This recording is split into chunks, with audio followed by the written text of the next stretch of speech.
Dans la vie de tous les jours, nous percevons le temps comme un flux continu. Mais on peut également l'envisager comme une séquence d'instantanés ou de moments. Tout ce qui se passe peut être perçu comme une suite de moments. Moment après moment.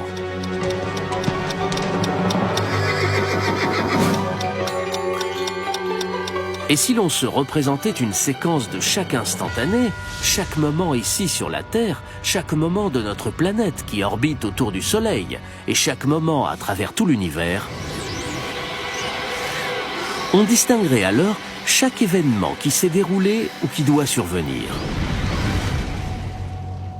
Chaque emplacement dans l'espace et chaque instant du temps qui passe.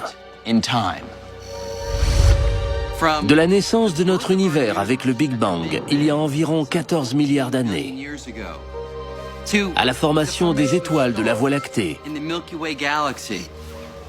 à la création de la Terre, il y a 4 milliards et demi d'années, à l'époque des dinosaures,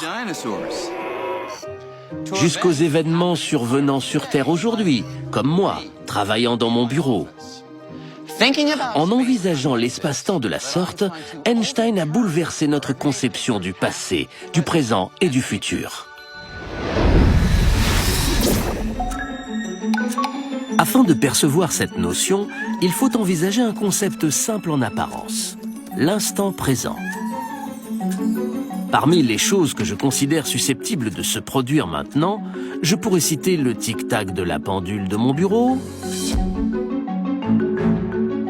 mon chat qui saute sur le rebord de la fenêtre, ou des événements lointains comme l'envol d'un pigeon à Venise, une météorite qui percute la Lune, et l'explosion d'une étoile aux confins de l'univers. Ces événements et tous ceux que j'imagine se produire au même moment dans le temps, à différents endroits de l'univers, illustrent ma conception de l'instant présent. On peut les envisager comme une tranche de l'espace-temps que nous appellerons tranche présente. Le sens commun veut que nous soyons tous d'accord pour dire que ces événements existent et surviennent à un moment précis, instant après instant. Du moins qu'ils existent et surviennent sur une tranche présente. Mais Einstein a démontré que lorsqu'on intègre la donnée de mouvement, le sens commun part en fumée.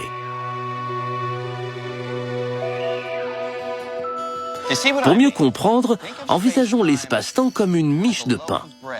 Einstein s'est rendu compte qu'au même titre qu'il existe différentes manières de découper des tranches individuelles dans une miche, il existait différentes manières de découper l'espace-temps en tranches présentes individuelles.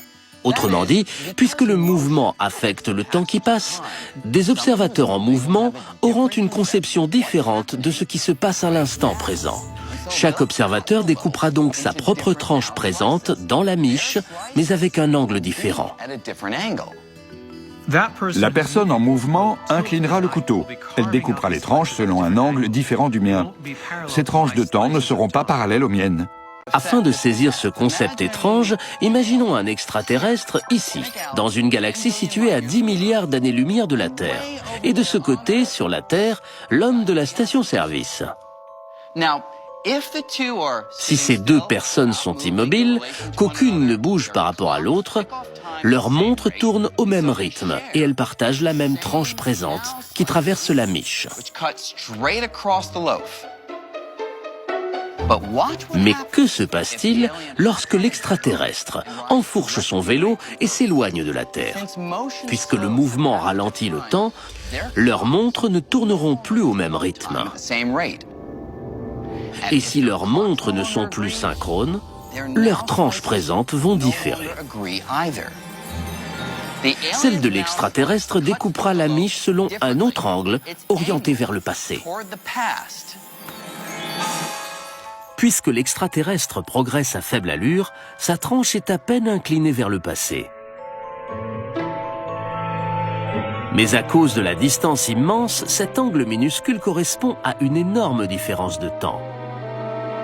Ainsi, la tranche d'instant présent de notre extraterrestre, qui de son point de vue correspond à ce qui se passe maintenant sur la Terre, ne comporte plus l'homme de la station-service, ni ce même homme 40 ans plus tôt lorsqu'il était bébé.